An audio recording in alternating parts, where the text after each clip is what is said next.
it looks like Xbox has a little competition, not gonna lie. And you might be wondering, who the fuck could it be?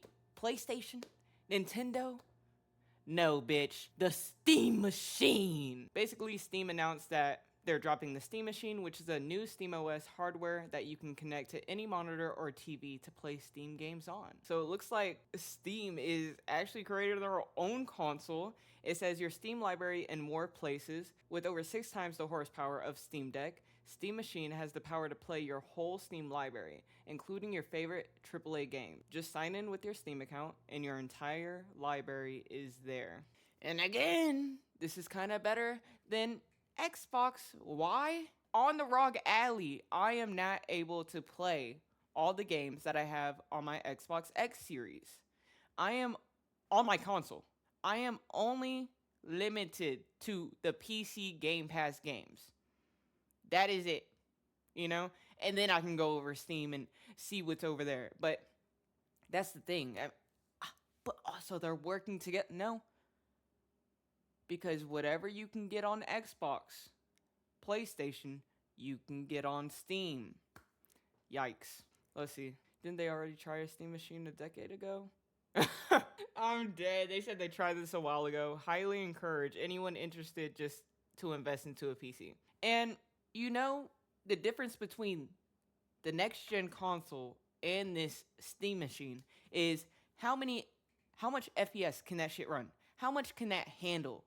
Is it like a PC? You get what I'm saying?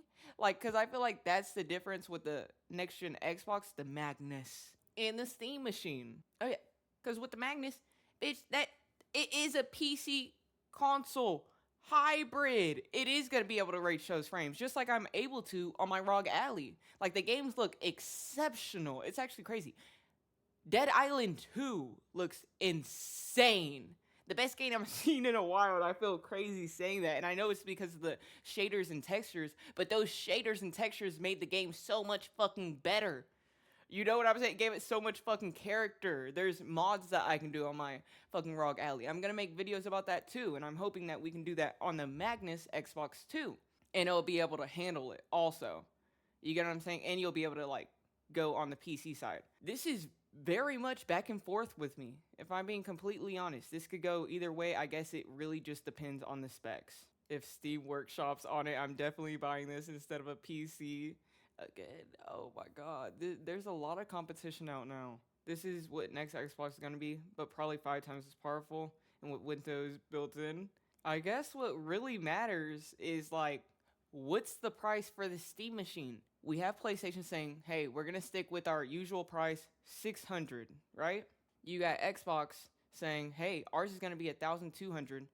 But again, my prediction, I think they're going to release one that's also $600. Similar to how they did with the ROG Alley, you know? And then we have the Steam Machine. We don't even know how much it's going to be. There's no speculation or nothing. I can't even take a guess because we don't know what's in that bitch. Okay, and it actually looks like we got more information. So, core features that define Steam Machine. SteamOS, an OS optimized for gaming with fast suspended resume and cloud saves. And that's just the start. Says small form factor, put it under your TV, set it on your desk, hide it under a banana. It's powerful PC gaming packed into a roughly 6-inch cube. Says cool and quiet, Steam Machine keeps cool and runs whisper quiet, even while running the most demanding games. I/O for days, ready for all the peripherals and monitors you can throw at it, 1 GB Ethernet, DisplayPort 1.4, HDMI 2.0, 1 USB-C, and 4 USB-A ports. CPU, GPU, 4K gaming at 60 FPS with FSR thanks to a discrete semi-custom AMD desktop class CPU and GPU. So it looks like the main difference is going to be this. Again, new gen console is going to run over 60 FPS. Steam Machine keeps it at 60 FPS, but 4K gaming. What do we think? PlayStation, Xbox, and Steam Machine are all going to be AMD. So storage available in 2 storage sizes, 512 gigabytes and 2 terabytes. Both come with expandable storage via micro SD, which is actually nice because I guess you can literally, like, exchange your SD cards and shit like that. Connectivity, 2x2 Wi-Fi 6E plus Bluetooth 5.3 with a dedicated antenna. Steam controller's wireless adapter is built right into Steam Machine for direct pairing. Says power, no giant brick. Steam Machine power supply is built right in. Can someone look at these specs and let me know how they look compared to PlayStation and Xbox? Current and next gen. That's what I want to know. Please, please, if anyone has the extra research and time and knowledge to do it, please. I lied. There's another IGN post, and apparently we have first-hand impressions on it. Steam machines are back for the first time since Valve teamed up with manufacturers like Alienware and Lenovo back in the 2010s. But while those original console PC hybrids failed because the software wasn't quite there yet. Yeah, I was just gonna say, Alienware looks so cool, but I heard it's absolute shit. And there's a lack of an appetite for it. 2022's Steam Deck has paved the way for the Steam machine's return. This time around, instead of partnering with outside manufacturers, Valve is building and releasing a singular Steam machine with the goal of being able to run all current PC games. Let's jump into some of the technical stuff. Valve is aiming for any game available on Steam to run at 4K with upscaling techniques such as FSR. The secret behind this is an AMD RDNA 3 GPU with power roughly equivalent to an RTX 4060 or RX 7600 mobile graphics card. Is that a lot? That might be disappointing to anyone looking to max out everything at high resolutions. Yeah, okay, this is what we were talking about. Yeah, I was just gonna say, so depending on how you want your experience, if you thought the next gen console, if you want the Steam machine, just know you're gonna be at the same SPS as these current consoles, you know. But I feel like the evolution comes whenever like PC players and next gen console players are all competing at the same FPS. Like similar, again, it won't ever be the same because everybody has different specs, everyone has different internet, a lot of different things, monitors. But this actually allows an even playing field, I feel like, with the next gen Xbox and possibly the next gen PlayStation. I think Steam is the only one that's gonna stay at 60 FPS and 4K resolution. Have plenty of power while still being relatively affordable, we assume. Now, Valve hasn't announced anything on price yet. So we spent a day at Valve playing around with it. And while we haven't had the chance to run the usual gamut of gaming benchmark, it looks like the new Steam machine might be a serious contender for your living room space. Portable PC, basically. I mean, nah, but it depends on the frames you want. You see, it depends on what you want to access. You want to access the full PC? I mean, you can't do that on the Steam machine. We'll see, we'll see.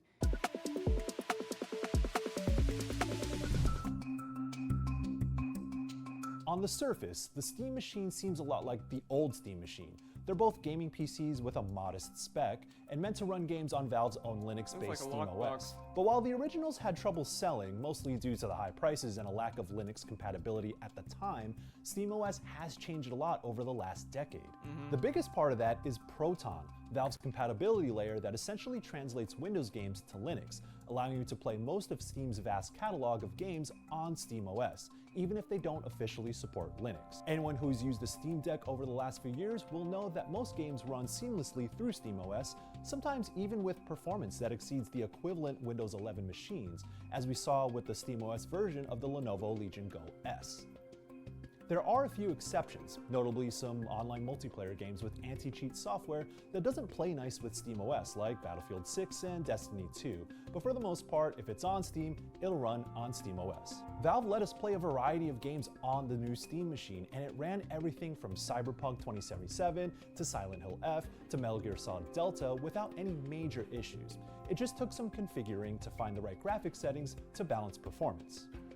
Of course, once we get the Steam machine in the lab, we'll be able to run a wider variety of games to see just how flexible it is, but for the time being, it does seem like most games will run. Luckily, Valve is also taking the Steam Deck Verify program and duplicating it for the Steam machine. Soon there will be 3 different verification badges, one each for the Steam Deck, Steam machine, and the Steam Frame, which is Valve's new VR headset. Because the hardware isn't actually out yet, we're not sure how widespread this will be, but if Deck Verified is anything to go off of, you can expect a concerted effort. Now, the Steam machine might be a gaming PC, but it doesn't really look like one. It's a tiny black box with a slim RGB light bar across the front, mostly meant to indicate that it's on. And when I say it's tiny, I mean it. The PC is a cube that measures roughly 6-7 inches on each side and appears less than half the size of an Xbox Series X. It's actually closer to the size of a GameCube. The front panel is magnetic too and can be swapped out to customize the way the console looks. When we were at Valve, we saw a number of custom designs already. Valve hasn't But I can't lie, you can do that with anything, technically. Like, you are able to customize the PS5 case. Just take it off, paint it, do whatever you want to it, put it back on. You're able to do that. You can paint the fucking Xbox X Series. Maybe they'll have, like, things you can buy, accessories, where you can take that front panel off and then put another panel on that shows that Team Fortress 2, you know? Confirm whether or not it will be selling alternative front panels, but it'll release the 3D printing files so you can make your own, and you can expect third parties to hop on as well. Because this is ostensibly a desktop PC, there's a wealth of ports. On the front, you got 2 USB-A ports right there, and a micro SD slot if you want to expand your storage. And on the back, you get DisplayPort, HDMI 2.0, 2 extra USB-A ports, and a USB-C port, along with the power connector. And Valve did open up the Steam machine itself so we could get a brief look at its internals. A bulk of the space is taken up by a giant heatsink, which has an exhaust fan at the back that sucks air through the front and bottom of the device and expels it through the rear to keep the device operating at a cool temperature. It's a bold design, especially considering that the Steam machine's GPU is operating with a TDP of 110 to 130 watts. We'll have to wait and see how its thermals handle load when we get the system in for review early next year though. The bottom of the Steam machine houses the SSD, which will come in either a 512GB or 2TB NVMe 2230 drive. Big jump between those two. Depending on which version you buy. You can replace it, and unlike the Steam Deck, the SSD slot has space for a full-sized NVMe 2280 drive, which are both more affordable and easier to find. Nice. Don't get too hopeful about upgrading the device beyond the storage though. The rest of the components are soldered on and will not be upgradable. The new Steam machine is one spec. That's a little disappointing, especially given Valve's history of letting its users do what they want with the hardware. However, this is how you get such a tight form factor like this. Yeah. Given the Steam machine's console-like qualities, it will likely appeal to most people who just want a plug-and-play gaming device. For them, I suspect the lack of upgradability will be a non-issue, at least until it starts showing its age years down the line. The Steam machine will also... Like, I can see people just getting the Steam machine and PlayStation 6 if they want, you know, I'm just saying like the 2 cheapest instead of getting the Xbox, maybe, but... This will be available with the new Steam controller, or without. Because them together, if they're both 600, that would equal one Xbox Magnus, the next gen Xbox. Whether or not you get the Steam machine bundled with the new controller, the system will have the controller's wireless receiver built in, so you don't have to worry about always having a USB port available occupied by a little dongle. This new Steam machine is powered by a custom chip made by AMD and Valve with an RDNA 3. AMD has been going crazy with the hardware. Everyone clap it up for AMD. I'm not gonna lie, they have been going crazy. Of course, I respect NVIDIA. Especially the stock, that shit. 3 GPU and 28 compute units and a TDP between 110 and 130 watts, which would place it roughly around a mobile RX 7600. And this is paired with a 6-core Zen 4 CPU with a TDP of around 30 watts. But despite the modest specs, the Steam machine seems to be a capable gaming PC. We played Cyberpunk 2077 at 4K with ultra preset settings and FSR set to performance, and the action stayed playable. We even went to the settings menu and turned on ray tracing, and performance seemed to stay solid. Although we didn't have a frame counter up for Cyberpunk, I did get more granular with Metal Gear Solid Delta. It being an Unreal Engine 5 game, mileage will vary, but I found a good middle ground with 1440p, balanced FSR, and high quality settings, and getting 60 FPS at times, and dipping to around the 40s at others. Things were slightly different with Silent Hill F though. After a lengthy process of installing the shaders, something every game seems to need to do these days, it defaulted to Ultra. My ROG Ally did the shaders, and I will never complain about it downloading shaders onto my Steam games. Again, Dead Island 2 looked like a whole different game. I truly appreciated it and loved the way it looked on my screen, running more than 60 FPS. and 4K resolution. Settings at 4K with TSR, or Temporal Super Resolution, instead of AMD's FSR. At these settings, Silent Hill struggled, chugging along at what seemed to be 15 to 20 FPS. Not exactly what I'd call playable. After adjusting the settings down to medium at 1440p with FSR enabled, things felt much better, but this just highlights that the Steam Machine is still a gaming PC at the end of the day, for better and worse. Tweaking settings to optimize performance. Technically, would you even call it a gaming PC? Yes or no? Because I'm pretty sure PlayStation has fans. PlayStation has AMD chip too, you know, so does Xbox. So what's the difference here? You know, it's just giving console, but on an app that's online. Like, you can't access any other PC features. Performance is a time-honored tradition among PC gamers, but again, might be less appealing to people who just want a plug-and-play gaming experience. Valve says it intends for the Steam Machine to be able to play all current games at 4K with FSR upscaling, but there are going to be plenty of games, especially ones running on Unreal Engine 5, where you'll have to lower settings to get it running at a smooth frame rate. If anything, it has us eager to benchmark it to see exactly what it'll be capable of. The compromises you'll have to make on quality settings will vary between games, but it appears things will at least run. Are you guys fine with that? It's likely that over time developers will be able to sense the Steam Machine's hardware and account for appropriate presets. After all, many games do that already with the Steam Deck. This is why I say, yes, Xbox might be a little bit more pricey, but if you want a premium, high quality console PC hybrid, an actual one, that will run more than 60 FPS and won't dip down to 20 playing Silent Hill, while you also like minimize your settings, yeah, maybe get the next Xbox. I mean, at that point, you might as well, like, a console is better than this bitch. Not gonna lie. And hopefully the Steam Machine gets the same treatment. If it does though, this thing could be a serious contender in the next generation of consoles, especially as the next Xbox looks increasingly PC-like. According to Valve, about 20% My ROG Ally is running better than that bitch. of its Steam Deck users use the official dock to connect their handheld to the TV. That might not seem like a lot, but given that Valve has shipped millions of Steam Decks, a first-generation product mind you, 20% is not an insignificant number of people. However, there are limitations to running a Steam Deck on a TV. Chief among them is performance.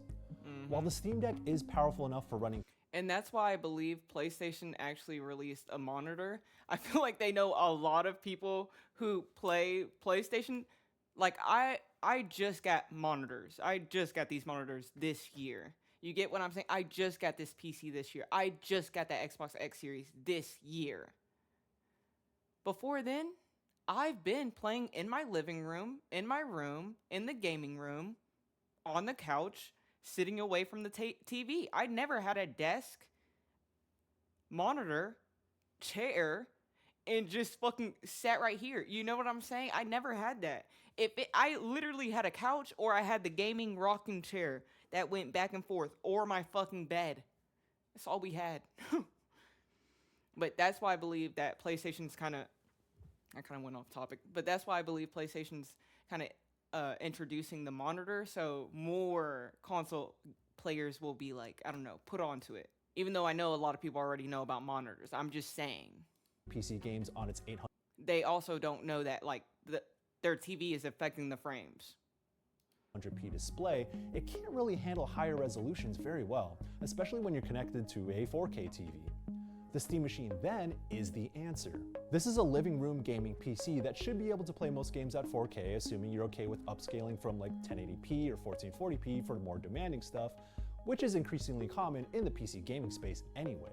And while the Steam Machine will have to contend with similarly spec'd gaming PCs, And basically all they said with the Xbox New Gen was, I mean, it's kind of more like a PC, but it'll run better than this. And again, it may have Steam too, but you don't run it on the actual PC side, like the Windows side. You run it on the Xbox side, like, so it wouldn't have all the stuff running in the background in like the task manager. You get what I'm saying? It's way better. that can be upgraded, this isn't really intended for the do-it-yourself hardware enthusiast. Rather, this feels more like a PC for console gamers. You know, people who didn't play games on PC until the Steam Deck hit the market, or those who just want simplicity. It runs the same operating system and has the same library, only it'll be able to play games at much higher settings. Valve claims the Steam Machine is up to 6 times more powerful than the Steam Deck, so it should avoid situations like Baldur's Gate 3, where the second you load into Act 3 on the handheld, your frame rate slows to a crawl. So if the Steam Deck made you flirt with the idea of PC gaming, the Steam Machine looks like it'll be the next logical step for you, especially as games get increasingly more demanding. For everyone else who already has a gaming PC, at least Steam as a platform is evolving. It's impossible to talk about PC hardware in 2025 without bringing up price. Devices from the Asus ROG Xbox Ally X in October to the RTX 5080 back in January have all launched with significantly higher prices. But you see, people complain. I get it. I'm not saying the ROG Ally is not expensive. It's expensive. I didn't buy it myself. I got it for my birthday. I got blessed with it, you know, because I was not going to get it. But I hate when people say, but I can build a PC that equals up to your ROG Ally, or that equals up to run 240 FPS with an $800 PC. Compared to what they would have been in previous years. Console pricing hasn't fared much better, as the Switch 2 hit store shelves at $150 more than its predecessor, while the PS5 and the Xbox Series X have both faced price hikes within the last year. Hardware issues though. We sell through China. We got hit crazy with tariffs. Also, if we increase our hardware, we have to increase the price. Technically. Valve hasn't shared pricing for the Steam Machine yet, but they did tell us that it will be competitively priced with similarly spec'd gaming PCs. Keeping in mind that this is running a last generation GPU and processor, it could mean that pricing might end up being relatively reasonable. I think but we just won't know until Valve decides to share more. 400. And we'll definitely cover that when the time comes. But the hope is that Valve keeps the Steam Machine under $1,000, hopefully, if it wants to compete with Xbox's and PlayStation space in the list. If you were to get the Steam Machine priced at $1,000 instead of the fucking Xbox Next Gen, the Magnus, I feel like that's a mistake. But who am I to tell you what to do with your money? Living room, it'll have to. For more on what Valve has cooking up in the hardware space, be sure to check out our hands-on previews of the new Steam controller and the Steam Frame VR headset. And for everything else in the world of games and tech, stick with IGN. Alright guys, but that was the end of the video. I hope you guys enjoyed it. Let me know y'all's thoughts in the comments. And until then, I'll see you guys next time.